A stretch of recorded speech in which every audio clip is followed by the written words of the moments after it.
నమస్తే, welcome to Disha TV. Parliament ఎన్నికల నేపథ్యంలో మూడు ప్రధాన పార్టీల నేతల మధ్య మాటల యుద్ధం కొనసాగుతుంది. ప్రధానంగా విమర్శలు, ప్రతి విమర్శలు, ఆరోపణలు కూడా కొనసాగుతున్నాయి. తాజాగా రాజకీయంగా జరుగుతున్న ఆరోపణలపై మాట్లాడదాం. ప్రస్తుతం మనతో పాటు టీపీసీసీ అధికార ప్రతినిధి కల్వ సుజాత గారు ఉన్నారు. మొదలుగా డీకే అరుణ మాట్లాడుతూ నన్ను దొరసాని అని రేవంత్ రెడ్డి అన్నారు. రేవంత్ రెడ్డి మాటలకు అదుపు లేకుండా పోయింది. క్షమాపణ చెప్పాల్సిందే, లేకుంటే మాత్రం తగ్గేదే లేదు కూడా అంటున్నారు. ఏం చెప్తారు? ఆమెకు ముందు నేను హెచ్చరిస్తున్నా, మా ముఖ్యమంత్రి గారిని నువ్వు దొరసాని అంటేనే క్షమాపణ చెప్పాలని అంటే, గతంలో మా ముఖ్యమంత్రి గారిని, గతంలో రేవంత్ రెడ్డి గారిని ఎన్నో మాటలు అన్నావు. నువ్వు ఇప్పుడు ముక్కు నేలకు రాస్తావా అని అడుగుతున్నాను. అప్పుడు ఒక మహిళవని మేము వదిలేసినాం. ఏదో అన్నది ప్రెస్టేషన్లు ఉంది, కాంగ్రెస్ పార్టీని వీడి తప్ప అయిపోయింది, బీజేపీలోకి పోతే ఉనికి లేకుండా పోయింది, కాబట్టి ఆమె బాధలో ఆమె ఉన్నదని మేము వదిలేసినాం. మళ్ళీ మళ్ళీ అన్నా కూడా వదిలేసినాం, మహిళ అని వదిలేసినాం. కానీ ఇప్పుడైతే వదలం. నువ్వు పిచ్చి పిచ్చి మాటలు మాట్లాడితే మేము కూడా తగినట్టు సమాధానం చెప్తాం. డీకే అన్నమ్మతో పెట్టుకుంటే ఊరుకోను. డీకే అన్న అంటే ఏమనుకున్నావు నువ్వు? నాకు ఏమాత్రమన్నా సరిపోతారా? అదే ఇదని మాట్లాడింది ఆమె. ఫస్ట్ ఆఫ్ ఆల్ నీ గురించి నువ్వు తెలుసుకో. రేవంత్ రెడ్డి గారిని మళ్ళీ ఓటుకు నోటు దొంగ అని అన్నావు. నువ్వు ఓటుకు నోటు దొంగ అన్నప్పుడు మరి నీకేమనాలే? నువ్వు కల్తీ కళ్ళు అమ్ముకొని వ్యాపారం చేసుకొని బాగా డబ్బు సంపాదించినావు. ఆ కల్తీ కళ్ళు వల్ల ఎంతమంది అనారోగ్యం పాలై చచ్చిపోయినరొచ్చు. మరి కల్తీ కళ్ళు అమ్మడం నేరమా కాదా? మరి రేవంత్ రెడ్డి ఓటుకు నోటు దొంగ అన్న మాట నువ్వు చాలా సంతోషంగా అన్నప్పుడు ఇది కూడా ఎంత నేరం నీది? మరి నువ్వు కూడా లోపలికి పోవాలి కదా, నిన్ను కూడా బొక్కలో వేయాలి కదా. అది గుర్తుంచుకో అరుణమ్మ. నువ్వు మా రేవంత్ రెడ్డి గారిని, మా నాయకుల్ని అనేటప్పుడు నువ్వు పెద్ద పెద్ద మాటలు నీ నోటికి వచ్చినట్టు మాట్లాడి నువ్వు గొప్ప, నీకు మాట్లాడనీకి వస్తుంది, నువ్వేదో అనుకుంటున్నా అని నువ్వు ఫీల్ అయిపోకు. నువ్వు ఏమో అన్నాడు కదా దొరసాని అంటే నీకు ఎందుకు బాధ అయిందో నాకు తెలియలేదు. కానీ తెలంగాణ యాస భాషలలో అదొక వర్డ్. దానికి నువ్వు దొరసాని అంటే బాధపడ్డప్పుడు, తెలంగాణలో గతంలో జేజమ్మ అన్నప్పుడు నువ్వు చాలా ఫీల్ అయిపోయినావు. గ్రేట్, అది కూడా తెలంగాణ భాషనే కదా. మరి అప్పుడు ఎందుకు అల్లేవు? మరి ఇది దొరలు దొరసానిలు అంటారు. మరి దానికి ఎందుకు ఫీల్ అయినావు నాకు తెలియదు. కానీ నీకు మరి దాని ద్వంద్వార్థం, రెండవ అర్థం అయితే మాకు తెలియదు. నీకేమైనా ద్వంద్వార్థం తెలిస్తే మరి నీకే తెలియాలి, మాకైతే తెలియదు. మూడో విషయానికి వస్తే, నీకు అసలు ఈరోజు మా వంశీచందర్ రెడ్డి గారి గురించి మాట్లాడుతావు, రేవంత్ రెడ్డి గారి గురించి మాట్లాడుతావు, మా రాహుల్ గాంధీ గారి గురించి మాట్లాడుతావు. తిన్నింటి వాసాలు లెక్క పెట్టే నువ్వు మోదీకి ఓటేయాలంట, మోదీ ఫేస్ని చూసి ఓటేయాలంట.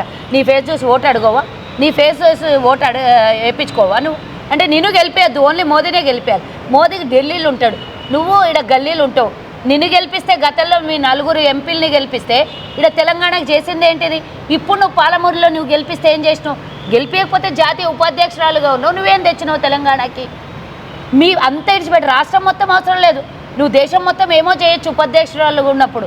నువ్వు కనీసం నీ పాలమూరు జిల్లాకి ఏం చేసినావు? 10 పైసలు ఏకన మందం ఏమైనా తీసుకొచ్చినావు? కేంద్రం నుంచి కొట్లాడి పోనీ మేమందరం కాంగ్రెస్ పార్టీ ప్రతిపక్షంలో ఉన్నా కూడా మేము ధర్నాలు అన్నీ చేసినావు. నువ్వేడో చేసినావు జాతీయ హోదా కల్పించమని పాలమూరు రంగారెడ్డి జిల్లాకి. అంతెందుకు, నేను ఒకటి అడుగుతా. పక్క రాష్ట్రం ముఖ్యమంత్రి మన వాటా అంతా నీళ్లు తీసుకొని అక్కడ పోతున్నాడు. కనీసం ఒక్కనాడన్నా అడ్డుపుల్లు వేసినావు? ఒక్కనాడన్నా కొట్లాడినావా? ఒక్కరోజన్నా నీ ఉనికిని అక్కడ ఏమన్నా చాటుకున్నావా? ఈరోజు వచ్చి నేను కొట్లాడినా, నా త్యాగము, నేను పాదయాత్ర చేసిన. అసలు నీ పాదయాత్ర కాదే దొరసానమ్మ. మా ఆనాటి ముఖ్యమంత్రి రాజశేఖర్ రెడ్డి, కిరణ్ కుమార్ రెడ్డి ఉండడం వల్ల పాలమూరు రంగారెడ్డి జిల్లాకు 3 ప్రాజెక్టులను ఇచ్చినాము. నీ వల్ల కాదది. రాష్ట్రం మొత్తం ఎన్నో ప్రాజెక్టులు కట్టినాం. అందులో భాగంగా వలసలు పోతున్నారు, అక్కడ ప్రజలకు ఇబ్బంది అవుతున్నది, డ్రాట్ అయిపోయింది ఆ జిల్లా మొత్తం అని నీటిపారుదల కోసం మేము 3 ప్రాజెక్టులు కట్టినాము. కోయిల్సాగర్, నెట్టెంపాడు, భీమం మేము కట్టినాము. అవి మా హయాంలో. ఈరోజు పాలమూరు రంగారెడ్డి జిల్లాకు కూడా ఆ ప్రాజెక్టు కూడా జీవో రిలీజ్ చేసింది మేమే. నువ్వు చేసిన గొప్పతనం ఏందో నాకు తెలియలేదు. కానీ అది మేము జీవో విడుదల చేసిన తర్వాత మా ప్రభుత్వం లేదు తెలంగాణలో. కనీసం దాని మీద కొట్లాడినవా? ఒక్కరోజైనా కేసీఆర్తో తలపడ్డావా నువ్వు? నువ్వు ముఖ్యమంత్రి గారిని అంటున్నావు కదా, ఇదే ముఖ్యమంత్రి శ్రీశైలం ప్రాజెక్టు దగ్గర మన నీళ్లు అక్కడ తరలించుకొని పోతున్నారని రేవంత్ రెడ్డి గారు పోయి ధర్నా చేసిండు అక్కడ. నువ్వేం చేసినావు? మరి మా ఎన్ఎస్యు విద్యార్థి యువజన సంఘం నాయకుడు కాడి నుంచి ఇప్పటిదాకా ఏఐసిసి, సిడబ్ల్యూసి అన్ని హోదాలు ఈరోజు చేస్తున్నటువంటి మా పాలమూరు బిడ్డ అయినటువంటి వంశీచందర్ రెడ్డి గారు, ఆయన ఎన్ఎస్యు రాష్ట్ర అధ్యక్షుడిగా, జనరల్ సెక్రటరీగా ఉన్నప్పుడు నువ్వు ఏమీ లేవు. ఆయనను చూసి నువ్వేదో అంటున్నావు. నేనే ఆయనను పైకి తెచ్చినా, నేనే గెలిపించినా, ఏం చేసినావు అసలుకి? ఆయన ఉనికి మొత్తం రాజకీయ జీవితం మొత్తం కాంగ్రెస్తో మొదలైంది. నువ్వు 36 పార్టీలలో తిరిగి కాంగ్రెస్కి వచ్చి కాంగ్రెస్లో నుంచి గెలిచి అనుభవించి నువ్వు పక్క పార్టీకి పోయిన దానివి. ఈరోజు ఎక్కడ తీయగుంటే ఎక్కడ బెల్లం ఉంటే అక్కడ పోతావు. నువ్వు మా ప్రజల గురించి మాట్లాడుతావు. నీకు ప్రజల మీద ప్రేమ లేదు, ఏం లేదు. నువ్వు ఈరోజు సంపాదించిందంతా నీ కోసం, నీ స్వలాభం కోసం. అక్కడ ప్రజలు వలసలు పోతుంటే ఒక్క ప్రాజెక్ట్ అన్న దిగలిగినావా? పోనీ అంతెందుకు ఒక్క పరిశ్రమ పెట్టించి వలసలు పోయే వాళ్ళకి ఉపాధిని కల్పించడానికి ఏమైనా చేసినావు ఇప్పటిదాకా? ఏం చేయలేదు. నువ్వు వచ్చి ఈరోజు మాట్లాడి గుడ్డొచ్చి పిల్లని ఎక్కిరిచ్చినట్ల నువ్వేందో మా గురించి మా నాయకుల గురించి మాట్లాడితే, మా రాహుల్ గాంధీ గురించి మాట్లాడే అర్హత నీకుందా అమ్మ? వాళ్ళు బీఫామ్ ఇస్తే గెలిచిందా నువ్వు? వాళ్ళు మంత్రి పదవిని ఇస్తే నువ్వు మంత్రి అయినావు ఉమ్మడి రాష్ట్రానికి, నువ్వు వాళ్ళని అడుగుతావు అంటావా నువ్వు? అంటే నీకు జిస్ తాలీ మే ఖాయే ఉస్ తాలీకి ఛేదా అని హిందీలో అంటారు. అట్లా నీకు విశ్వాసం లేనిదాని నువ్వు, విశ్వాసఘాతకురాలివి నువ్వు. కాంగ్రెస్ పార్టీ కష్టకాలంలో ఉన్నప్పుడు వదిలేసిపోయిందని నువ్వు, అక్కడ కేంద్రంలో అధికారంలో ఉన్నదని బీజేపీకి సంకలెక్కిపోయిందని నువ్వు ఈరోజు వచ్చి మా నాయకులను అడుగుతావా? ఈరోజు రేవంత్ రెడ్డి గురించి మాట్లాడుతున్నాను. రేవంత్ రెడ్డి గారు ఎన్నడన్నా పదవులలో ఉండేనా? ఎన్నడన్నా మంత్రి పదవి చేసిండా? ఎన్నడన్నా ఏం చేసినావు? నువ్వు ఎమ్మెల్సీగా ఉన్నప్పుడు ఏం చేసినావు? ఇక్కడి నుంచే జెడ్పీటీసీ ఉన్నప్పుడు ఏం చేసినావు? అంటే నువ్వు ఈరోజు జాతీయ పార్టీ ఉపాధ్యక్షురాలివి, కేంద్రంలో అధికారంలో ఉన్నదాన్ని నువ్వేం చేసినావు? ఆయన ప్రతిపక్షంలోనే ఉన్నాడు, ఏనాడు కూడా అధికారంలో లేడు. ఆయన ఏం చేస్తుండే? ఈరోజు ముఖ్యమంత్రి అయిండని నీ ఓర్వజాలని గుడంతో నా ముంగల్నే వచ్చిన పిల్లగాడు ఈరోజు పీసీసీ అయిపోయి ఈరోజు రాష్ట్రానికి ముఖ్యమంత్రి అయ్యండని కన్నుగుట్టి కడుపు కాలి మాట్లాడుతున్న మాటలు, ప్రెస్టేషన్తో వస్తున్న మాటలు కానీ ఆడ ఓడిపోతామని ఒక భయము అన్నిటికన్నా ఇంపార్టెంటు. ఆడెవరు దిక్కులేరు బీజేపీకి ప్రచారం చేసేటోళ్ళు. ఈమెనే గాయ పెట్టి ఏదైనా 4 ఓట్లు సంపాదిద్దామని ప్రయత్నం చేస్తుంది. కానీ ఏం చూసి ఓటేస్తారు నీకు? నీ మోదీ ఫేస్ చూడాలంటే మా తెలంగాణ ప్రజలు 36 అడుగుతారు. నువ్వు గ్యాస్ ధర దించినవా అని అడుగుతారు, నువ్వు పెట్రోల్ ధర దించినవా అని అడుగుతారు, జన్ధన్కి ఖాతా ఏమైందని అడుగుతారు, లేకపోతే బ్లాక్ మనీ తెచ్చినవా అని అడుగుతారు, లేకపోతే ఇంటికో 2 కోట్ల ఉద్యోగాలు ఇచ్చినవన్నో, నీ పాలమూరు జిల్లాకి ఎన్ని ఉద్యోగాలు వస్తున్నాయి? నువ్వు కేంద్రంతో కొట్లాడి ప్రధానమంత్రితో ఉద్యోగాలు తెస్తే నీ పాలమూరు జిల్లాకి ఇప్పించుకొని ఉంటే కేంద్రం నుంచి ఉద్యోగాలు ఏమైనా ఒక్కటి కూడా లేకపోతే నువ్వు ఈరోజు వచ్చి రేవంత్ రెడ్డి గారినో మా రాహుల్ గాంధీ గారినో ఎవరు వీళ్ళు ప్రధానమంత్రి అభ్యర్థి అంటే సిగ్గులేదా నీకు? నేను అడుగుతున్నా. నువ్వు కాంగ్రెస్లోనే ఉంటావు కదా, ఆనాడు కూడా ఎన్నడన్నా రాహుల్ గాంధీ, సోనియా గాంధీ ఎవరన్నా ప్రధానమంత్రి అభ్యర్థి అని చూపించి ఎన్నికలకు పోయినరా? మేము మన్మోహన్ సింగ్ గారికి ప్రధానమంత్రి చేసినప్పుడు అభ్యర్థి ఆయనను పెట్టి మేము ప్రధానమంత్రిని చేసినామా? ఎన్నడూ కూడా కాంగ్రెస్ ప్రధానమంత్రి అభ్యర్థిని ముందు ప్రకటించుకొని పోలేదు. గతంలో ప్రధానమంత్రి ఉంటే కంటిన్యూగా చేసిందేమో, కానీ కొత్తగా ప్రధానమంత్రి అయ్యేటప్పుడు ప్రతిపక్షాలు ఎప్పుడు కూడా నాయకుడిని పలానా వ్యక్తి అని ముఖ్యమంత్రిని కానీ ప్రధానమంత్రిని డిక్లేర్ చేసుకొని మేము పోలేదు. నీకు తెలియదా? ఎన్నో ఏళ్ళు కాంగ్రెస్లో ఉన్నావు, అనుభవించినావు, బాగా ముళ్ళగట్టుకున్నావు అక్రమ ఆస్తులన్నీ. సో మాజీ సీఎం నిన్న మాట్లాడుతూ సూర్యాపేట మీడియా సమావేశంలో మాట్లాడుతూ రైతులను ప్రభుత్వం ఇబ్బంది పెడుతుంది, ఈ యొక్క 3 నెలల్లో 200 మంది రైతులు ఆత్మహత్యలు చేసుకునే పరిస్థితి వచ్చింది, కాంగ్రెస్ అసమర్థ పాలనకు ఇది నిదర్శనం అని చెప్పారు. అమ్మయ్య, మాజీ సీఎం బయటికి వచ్చిండు అయితే మొత్తానికి ప్రజల దగ్గరికి. అలవాటు ఉన్నది అనుకుంటాను నేను ఎప్పుడన్నా రావడానికి. కాంగ్రెస్ని తిట్టడానికి వచ్చిండు, ప్రజల మీద ప్రేమతో రాలేదు. సీఏ ఏం చేస్తున్నాడు? 200 మంది చచ్చిపోతే బాధతో వచ్చిందని చెప్తున్నాను. అదే చెప్తున్నాను నేను, రైతుల మీద బాధ కాదు, మా సీఎం గారి పేరు తీయడానికి కూడా భయపడుతున్నటువంటి మాజీ ముఖ్యమంత్రి 200 మంది చచ్చిపోయిండు అంటున్నటువంటి మాటలు. అంతకు ముందు రోజే, మొన్నటి రోజు హరీష్ రావు ఏమన్నాడు? 140 మంది చచ్చిపోయినరు అని అన్నాడు. తెల్లారి మామ వచ్చి 200 మంది చచ్చిపోయినాడు. 60 మంది అదనంగా ఒక్క రోజులో ఎట్లా చచ్చిపోయినారో నాకు తెలియదు, కానీ ఈ లెక్కలు చూపించాలి. చూపించకపోతే పోలీస్ స్టేషన్లు ఇద్దరి మీద మేము దీని మీద కూడా కేసు పెడతారా? బరాబర్ పెడతాం. ఎట్లా అబద్ధాల లెక్కలు చెప్తావు నువ్వు? ఎట్లా అబద్ధాల మాటలు మాట్లాడుతావు నువ్వు? మీ అల్లుడు 140 అంటాడు, నువ్వు 200 అంటావు. లెక్క పత్రాలు లేదే, డేటా లేదే వస్తారా పబ్లిక్ దగ్గరికి బయటికి మాట్లాడేటప్పుడు? మరి ఇజ్జత్ దావా వేస్తాం పిచ్చి మాటలు మాట్లాడితే. అవమానిస్తున్నావు, ప్రభుత్వాన్ని అఘోరపరుస్తున్నావు. కాబట్టి డెఫినెట్గా అసలు ఆధారాలు లేని మాటలు మాట్లాడే ఎవడైనా సరే ఇక నుంచి ఇక రోజు పొద్దున్న లేచి మేము కోర్టుకాడ ఎవరినన్నా ఒకళ్ళని పెట్టుకుంటాం మీ మీద కేసులు వేయడానికి. మీరు చేసే అబద్ధపూరిత, ఎందుకంటే ప్రజలకు అభద్రత, భయము కలిగించేటటువంటి మీలాంటి వాళ్ళు ఉన్నంతకాలం రాష్ట్ర ప్రభుత్వము ఆనాడు మీరు సర్వనాశనం చేసారు. ఈరోజు మేము అభివృద్ధి చేసి ప్రజల పాలన చేసి ప్రజలకు అందుబాటులో ఉండి ప్రజల మాటలు వింటూ ప్రజలకు 24 గంటలు అందుబాటులో ఉన్న మా ప్రభుత్వం ఎక్కడ? గుహలో దాచుకున్నట్ల మీ ప్రభుత్వము ఫామ్ హౌస్, మీ ప్రగతి భవన్, మీ టీఆర్ఎస్ భవన్ సామాన్య ప్రజలు ఎవడన్నా కనీసం కనుసందలకు కనబడినంత దూరంకు కూడా రాణిస్తుంటారా? మీరు వచ్చి మా గురించి మాట్లాడతారా? ముఖ్యమంత్రి ఏమైండు, ఎక్కడ పోయిండు, ప్రజలతో కలవడా అని అంటే సిగ్గుండాలిగా మాట అనేటప్పుడు. ముఖ్యమంత్రి నిద్రపోతున్నా. అవు మరి నువ్వు ఫామ్ హౌస్లో పండుకొని కుంభకర్ణుడు 6 నెలలు పండుకొని 6 నెలలు లేచినట్ల నువ్వు అనుకున్నావు ఏంది కాంగ్రెస్ ప్రభుత్వం అని అంటే. కాంగ్రెస్ అంటే ప్రజల మధ్యలో ఉండే ప్రభుత్వము, అది హస్తం అంటేనే అందరికీ అభయం ఇచ్చేటటువంటి పార్టీ మాది. అట్లాంటిది ప్రజల దగ్గర ఉంటుంది.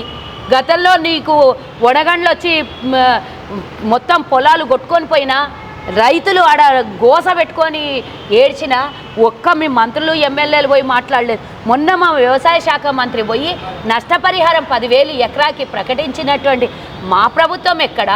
ఒక్కరోజు కూడా ప్రజల్ని దగ్గర రాని అనేటువంటి మీ ప్రభుత్వం, గత ప్రభుత్వం ఎక్కడ? మాతోని మీకు పోలికేంది? నక్కకి నాగలోకంకి తప్ప. ఈరోజు రాష్ట్రాన్ని సర్వనాశనం చేసినోడు వచ్చి బయటకు వచ్చి మాట్లాడతాడంట. ఏడబండుకున్నావు ఇన్ని దినాలు?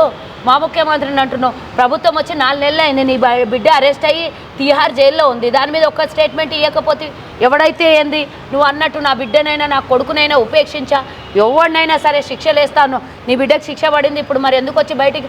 తప్పు ఎవరు చేసినా తప్పే. నా బిడ్డ తప్పు చేసిందో ఒప్పు చేసిందో ఈరోజు పట్టుకొని పోయినరు. తప్పు చేస్తే శిక్ష ఉరిశిక్ష అయినా నా బిడ్డకి వేయండి అని ఎందుకు వచ్చి బయటికి మాట్లాడలేవు? ఈరోజు వచ్చి మా ముఖ్యమంత్రి గురించి మాట్లాడుతున్నావు నువ్వు. చెప్పాలి, మాజీ ముఖ్యమంత్రి గారు చెప్పాలి. నిన్న బస్సు పోయేటప్పుడు చెక్ చేస్తే ఆయన లోపలనే ఇక తట్టుకోలేని పరిస్థితికి వెళ్ళిపోయి ఉంటాడు. రైతులు పడుతున్న బాధ నేను తట్టుకోలేకపోతున్నా, అందుకనే ఎమోషనల్గా మాట్లాడుతున్నా. అసలు 3 నెలలు నీ ఓపిక పట్టా, కానీ తప్పనిసరి పరిస్థితుల్లో రైతుల కోసం చూడలేక నేను బయటకు వచ్చి మాట్లాడాల్సిన పరిస్థితి. ఎందుకంటే కట్టిన ఇల్లు పెట్టిన పొయ్యిలాగా నేను తయారు చేశాను. రుణమాఫీ ఇవ్వడానికి, రైతు బంధు ఇవ్వడానికి, బోనస్ ఇవ్వడానికి ఎందుకు ఇబ్బంది అవుతుంది? కరెంటు ఆల్రెడీ 24 గంటల కరెంటు ఉండే, కానీ గతంలో కరెంటు పోతే వార్త, ఇప్పుడు ఉంటే వార్తలాగా తయారైందని చెప్తున్నారు. సిగ్గుండాలి. ఫామ్ హౌస్లో వండుకొని కరెంటు ఉన్నదా లేదో కూడా తెలియకపోతే, గతంలో వాళ్ళ కొడుకు అన్నాడు కదా, వైర్లు పట్టుకొని వేలాడుండి కరెంటు ఉన్నదో తెలుస్తుందో లేదో తెలుస్తుందో. ఇప్పుడు నేను అంటున్నా గదే మాజీ ముఖ్యమంత్రి, కరెంటు వైర్లు పట్టుకొని వేలాడు, ఉన్నదో లేదో తెలుస్తుంది కరెంటు. మా ముఖ్యమంత్రి గారు ఆల్రెడీ చెప్పిండు, పవర్ ఒక్క నిమిషం తీసేస్తే, ఎవడు తీసేస్తే వాడిని కేసీఆర్ కువ్వట్లు, కేసీఆర్ టీంలో భాగము, వాడిని నేను సస్పెండ్ చేస్తా అని చెప్పిండు. మరి నిజంగానే ఏడన్నా నీ మనుషులు ఏడన్నా ఉండి అట్లా చేస్తే అక్కడ తీగలకు పట్టుకొని అన్న వేలాడు. లేకపోతే ఇంకో విషయం, 3 నెలలు వచ్చింది ప్రభుత్వం వచ్చి, ఏమన్నా పోయిన సంవత్సరం వర్షాకాలం నుంచి ఇప్పటివరకు మేము ఉన్నామా? లేకపోతే సూర్యరశ్మి ఎక్కువైపోయి ఈరోజు 40 డిగ్రీలు దాటినటువంటి ఎండలకు మేమేమైనా అరిచేతిని అడ్డం పెట్టి సూర్యరశ్మిని ఆపాలనా? ఎండకు ఎట్లన్నా ఎండిపోతాయి, అవి తప్పదు, నష్టాలు జరుగుతాయి. కానీ ఏమన్నా మేము రాగానే 10 ఏళ్ళైందా కాలువలు వరదలు నీళ్లు అన్నీ ఎండిపోనికి? ఏం మాట్లాడతాడు? పిచ్చోళ్ళు లెక్క మాట్లాడి పండుకొని పిచ్చిలేసిందేమో, తీసుకొని పోయి పిచ్చాసుపత్రులు నన్ను వేయండి ఆయనకి. కొంచెం అంటే బిడ్డ జైలుకు పోయింది కదా, అత్యంతంగా తెలంగాణలో ఉన్నటువంటి 50% మంది మహిళలు సరిపోయేటటువంటి తన బిడ్డ ఒకతే కవితమ్మలాగా 50% మహిళలు ఈక్వల్ టు కవితమ్మని చూసుకున్నాడు. ఆ బిడ్డ పోయి జైల్లో పడితే ఈయనకు పిచ్చి లేచినట్టున్నది. ఆ పిచ్చి తీసుకొని పోయి తిహార్ జైల్లో ఉన్న బిడ్డను చూపించుకొని రండి, అప్పుడన్నా తీరుతుందేమైనా. కాబట్టి నేను అంటున్నా, ఈరోజు నువ్వు కాళేశ్వరం నీళ్ళు ఆపినంత మాత్రం నువ్వు అడుగుతావు, నేనే చెప్పాలి అదేమన్నా అన్న ప్రశ్న. కాళేశ్వరం నీళ్ళు ఆగిపోయినంత మాత్రాన రాష్ట్రంలో ఉన్న పొలాలన్నీ ఎండిపోయినాయంట. అసలు ఏమన్నా బుద్ధి ఉందా అని అడుగుతున్నా. కాళేశ్వరం నీళ్ళ నుంచి ఎన్ని లక్షల హెక్టార్లకు నీళ్ళు అందించినావు అయ్యా? ఎన్ని కోట్ల ఎకరాలకు నీళ్ళు అందించినావు నువ్వు? అదేమో నీళ్ళు ఇడిస్తేనేమో కూలిపోతుంది, ప్రమాదకరము ఆ డ్యాము అని చెప్పేసి నిపుణులు అధికారులు చెప్తున్నారు. మరి నీ మాట ఎందుమా, వాళ్ళ మాట ఎందుమా?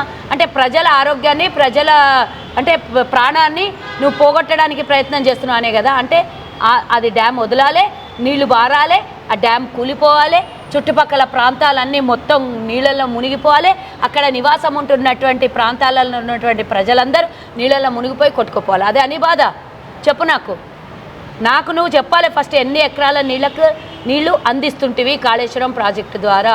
ఈరోజు నష్టం 1,00,000 కోట్లు జరిగింది. దానికి ఎకరాల మాగానే అన్నారు కదా, మళ్ళీ ఏమిడితోనన్నా కొట్టాల్సి వస్తుంది ఇట్లాంటి మాటలు మాట్లాడితే. 1,00,000 ఎకరాలకు కూడా నీరు అందలేదని పూర్తిగా పవర్ పాయింట్ ప్రజెంటేషన్ ఇచ్చినప్పుడు అధికారులు చెప్పినటువంటి విషయం. కాబట్టి నేను చెప్తున్నా ఆయనకు బిడ్డను దలుచుకొని బాధలు ఉన్నాడు. రైతులు అని అబద్ధాలు చెప్పి వచ్చిండు. కానీ ఆయనకు తియారీ తీసుకుపోండి అయ్యా, ఎవరన్నా ఒకళ్ళు డబ్బులు పెట్టి, లేదంటే మేమే టికెట్ బుక్ చేసి ఇస్తాం. ఫ్లైట్ టికెట్ అంటే ఫ్లైట్ టికెట్, లేదంటే ట్రైన్ టికెట్ అంటే ట్రైన్ టికెట్, ఏదన్నా ఒకటి బుక్ చేసి ఇస్తాం, తీసుకుపోయి చూపించండి బిడ్డ దగ్గర. సో మరోవైపు బీజేపీ ఎమ్మెల్యే ఎల్లేటి మహేశ్వరరెడ్డి మాట్లాడుతూ, మా ఎమ్మెల్యేలను టచ్ చేస్తే 48 గంటలలోపు కాంగ్రెస్ ప్రభుత్వాన్ని కూల్చేస్తామని మాట్లాడారు. ఎట్లా చూస్తారు ఈ సందర్భాన్ని? పనికి మాలిన మాటలు మాట్లాడితే ఆ మహేశ్వర్ రెడ్డికి ఏం చేయాలో నాకు అర్థమవుతలేదు. నోటికి ఎంత వస్తే అంత తిన్నింటి వాసాలు ఇట్లా డికర్ణంలాగా ఈయన కూడా అంతే. ఇన్ని రోజులు బాగా కాంగ్రెస్లో తిని కాంగ్రెస్లో ఉండి ఇప్పుడు మళ్ళీ కాంగ్రెస్ని తిట్టే పరిస్థితి మీకు వస్తుంది. అసలు మీకు తట్టుకోలేని ప్రెస్టేషన్లో ఏం మళ్ళా తమాషాలు చేస్తుర్రా? కూల్చేస్తాం అని అంటే వాతలే పెడతారు ఇక తెలంగాణ ప్రజలు, మేం కాదు. మహేశ్వర్ రెడ్డికి మొన్నటిదాకా మాట్లాడిన బీఆర్ఎస్ చూసినాం కదా, ఈరోజు వాళ్ళ నోట్లకు నాలుకకి అన్నిటికీ తాళాలు పడ్డాయి. నోట్లకెళ్ళి ఎవ్వడు కూడా ప్రభుత్వం కూలిపోతుంది అని మాట వస్తే ఏమైందో వాళ్ళ పరిస్థితి ఈరోజు కుప్ప కూల్చేసిండ్రు ప్రజలందరూ కలిసి. ఉండంరో దేవుడా నీ పార్టీలో 24 గంటలు ప్రభుత్వం కూలిపోతుందని మాట మాట్లాడుతున్నావు అన్నందుకు నిన్న కడియం శ్రీహరి అన్న మాట అన్నోడే మా పార్టీలోకి వచ్చాడు. ఇక మీకున్న ముడుచుకాళ్ళ 8 మంది అంట ప్రభుత్వాన్ని కూల్చేసి ఏం చేస్తావు నాకు చెప్పాలి. ఈ 8 మందితోని మా ప్రభుత్వం ఎట్లా కూలిపోతుంది అంటే నువ్వు ఎంఐఎంతో జత చేరుస్తావా, లేకపోతే బీఆర్ఎస్ ఉన్న 37 మందితో జత కలుస్తావా? ఎట్లా నువ్వు ప్రభుత్వాన్ని కూలుస్తా అంటున్నావు? నీ నోటికి ఎట్లా వచ్చింది మహేశ్వర్ రెడ్డి అని అడుగుతున్నా. ఆ నాలుక మీద ఆ మాట ఎట్లా వచ్చింది అంటే లోపల ఏదన్నా మీ ముగ్గురు కలిసి ఈక్వల్. కాబట్టి తెలంగాణ ప్రజలకు నేను చెప్తున్నా, వీళ్ళు ముగ్గురు కలిసి బయటికి ఏం చెప్తారు? బీఆర్ఎస్ దొంగలు అంటారు, ఎంఐఎమోడు మతాల అదే మైనార్టీ మతాన్ని అడ్డం పెట్టుకొని దేశాన్ని సర్వనాశనం చేస్తుర్రు అంటారు. మరి వీళ్ళిద్దరు దొంగలైనప్పుడు ఎవరితో కలుపుకొని కాంగ్రెస్ ప్రభుత్వాన్ని కూల్చేస్తారు? ఏకంగా 55 మంది మీ పార్టీలోకి వచ్చేస్తారా? చెప్పండి, ఏ రకంగా మీరు మా పార్టీని కూల్చేస్తారు? ఏ రకంగా మా ప్రభుత్వాన్ని పడేస్తారు? ఇంకోసారి మళ్ళీ ఎవడన్నా ఈ మాట మాట్లాడితే మేమేం చెయ్యం. ఇక ఏడుంటే ఆడ బయటికి గుంజి కాలర్ బట్టి కొట్టండి. ఏ నియోజకవర్గాల్లో వీళ్ళు కనబడితే ఆ నియోజకవర్గాలు మేమిచ్చినటువంటి తీర్పు ఇది. ప్రజా తీర్పుతోని కాంగ్రెస్ ప్రభుత్వం ఏర్పడింది. ఆ ప్రభుత్వాన్ని కూల్చేస్తాము, పడేస్తాము, కూలిపోతుంది, మా ప్రభుత్వం ఏర్పడుతుంది అని ఎవడన్నా నోటికి వచ్చినట్టు కూతలు కూస్తే వాడిని ఏడ కూడా చూడకండి. వాడు ఎంత పెద్ద స్థాయి అన్నా కూడా చూడకండి, గల్లా పట్టుండి రోడ్డు మీద గుంజి కొట్టుండి అని చెప్తున్నాను. చివరి ఒక్క మాటలో చెప్పండి, మరికొద్ది రోజుల్లో ఎలక్షన్ జరగబోతున్నాయి. ఈ నేపథ్యంలో 3 ప్రధాన పార్టీలు అభ్యర్థులు ప్రకటిస్తున్నారు, ఎలక్షన్లోకి వెళ్తున్నారు. మీరు స్వతహా అధికారంలో ఉన్నారు. ఎన్ని సీట్లు రాబోతున్నాయి? కాంగ్రెస్ ఎట్లా వెళ్ళబోతుంది? ప్రధాన పార్టీలు ఎవరు మాకు పోటీ? అసలు ప్రతిపక్షమే లేదు తెలంగాణలో, పోటీ ఇచ్చేటోళ్ళే లేరు కాంగ్రెస్కి. బీజేపీ ఉందంటారా? 4గురిని ఇస్తే ఏం పొడిచి పెట్టిండ్రు తెలంగాణలో. 10 ఏళ్ల నుంచి అధికారంలో ఉండి దేశాన్ని సర్వనాశనం చేసి అమ్ముకొని దొబ్బి తినేసినారు. మళ్ళీ ఏం ముఖం పెట్టుకొని వాళ్ళు ఓట్లు అడగడానికి వస్తారు తెలంగాణ ప్రజలు? అదే హిందువులము, అదే రామదేవాలయాన్ని చూపించి ఓట్లు అడుగుతాము, లేకపోతే హైదరాబాద్ని భాగ్యనగరం మారుస్తాము. ఈ 3ఏనా తెలంగాణ ప్రజలకు కావాల్సింది? అవన్నీ వేరే జగలో చేయాలి, గీడ చేస్తే నడవయి అవన్నీ. ఒక ఆమె మాట్లాడుతుంది, ఇక ఆమె గురించి అయితే వద్దు ఇప్పుడు. గట్లాంటి మాటలు ఇవన్నీ మాట్లాడుతున్న మీకు హెచ్చరిస్తున్నాం మేము. ఎవడన్నారండి, మీ పార్టీ ప్రచారం చేసుకోండి, కానీ ప్రజలకు రెచ్చగొట్టే మాటలు మాట్లాడితే శాంతియుతంగా ఉన్నటువంటి పరిపాలనలో మీరు రెచ్చగొట్టి విద్వేషాలని రెచ్చగొట్టి ఇక్కడ ఎవరినన్నా కలుషితం చేద్దాం, ఎక్కడైనా ఎవరి మధ్యలోనన్నా గొడవలు తీసుకొని వద్దామనే ప్రయత్నం చేస్తే ఇక్కడ మా ప్రభుత్వం ఉంది, ప్రజాపాలన ఉంది, జాగ్రత్త. మీరు బీఆర్ఎస్తో జతగలిపినటువంటి ప్రభుత్వం కాదు, ఈరోజు ప్రజలు ఇచ్చినటువంటి ఆశీర్వాదంతో ఉన్నటువంటి ప్రభుత్వం. కాబట్టి ఈడ లెక్క లేదు, మీకు లెక్కకే లేరు. మీరు జీరో, మేము హీరో. తెలంగాణలో కేంద్రంలో రాహుల్ గాంధీ ప్రధాని కావడం ఖాయం, తెలంగాణలో 12 సీట్లకు పైగా కాంగ్రెస్కి రావడం ఖాయం. ఇది రాసి పెట్టుకోండి. వాళ్ళకేమో అభ్యర్థులు లేకపోయి, వీళ్ళేమో పక్క పార్టీలో నుంచి గుంజుకోబట్టిరి. ఇక వీళ్ళంటే ప్రధాన పార్టీలు అంట, ఎట్లా ప్రధానమో నాకు అర్థం కాలేదు. వాళ్ళు మీకు ఈరోజు కేవలం కాంగ్రెస్ వైపే ప్రజలు చూస్తున్నారు. కాంగ్రెస్కే ఈరోజు అధికారం. మళ్ళా కూడా కేంద్రంలో కూడా 10 ఏళ్ళు సాల్ అయింది. వాళ్ళు 170 సంస్థల నుంచి 130 సంస్థలు చేసేసారు, అమ్మేసుకున్నారు భారతదేశం మీద. ఉద్యోగాలు ఇవ్వకపోయారు కానీ ప్రభుత్వ ఉద్యోగం చేసే సంస్థలను అన్నిటిని అమ్మేసుకున్నారు. ఎల్ఐసి లాంటి పెద్ద పెద్ద సంస్థలు అమ్మేసుకున్నారు. ఇక మళ్ళీ ఒకసారి తెలంగాణలో వాళ్ళకి గింత ఏలువేటని సంధిస్తే కాలు పెడతారు. వాళ్ళు ఎందుకయ్యా బాబు మనకు? ఓడేమో పసుపు బోర్డు తెస్తానే, ఓడేమో భాగ్యనగరంగా మారుస్తానే. యాడా మీ ఊరికా? ఎవరిలో ఉంది పసుపు బోర్డు? చెప్పిండా నీకు మోదీ? పసుపు బోర్డు ఇస్తా అన్నాడు. ఏ ఊరికి, ఏ రాష్ట్రానికి, ఏ జిల్లాకి అని చెప్పిండా? ఎంత నిధులు అని చెప్పిండా? ఎప్పుడు స్టార్ట్ అవుతుందని చెప్పిండా? గసుంటి కల్లబొల్లి మాటలు ఎవరి ముంగలన్నా చెప్పండి. తెలంగాణ ప్రజలు విఘ్నులు, ఆలోచన చేస్తారు. ఇక్కడ ఎవరినో ఎక్కడనో మీరు చెప్పినట్ల జై శ్రీరామ్ అనగానే ఓట్లు పడతాయని అనుకోకండి. మీరు దేవుణ్ణి అడ్డం పెట్టుకొని రాజకీయం చేసేటోని ఎవ్వడికి కూడా పుట్టగతులు ఉండవు తెలంగాణలో. అండ్ ప్రజల మనోభావాలతోని, ప్రజల ఆత్మగౌరవంతోని, ప్రజల ఇష్టాన్ని గౌరవించేదాన్ని ఆడుకుంటే కూడా ఇక్కడ ఓట్లు పడవు. కేవలం ప్రజల్ని ప్రేమించే వాళ్ళు, ప్రజల పాలన చేసే వాళ్ళకే ఓట్లు ఇక్కడ. Okay, thank you very much అండి. మొత్తంగా ఇది టీపీసీసీ అధికార ప్రతినిధి కల్వ సుజాత గారితో ప్రత్యేకమైన ఇంటర్వ్యూ. మరో ఇంటర్వ్యూతో మళ్ళీ కలుద్దాం. చూస్తూనే ఉండండి దిశ టీవీ.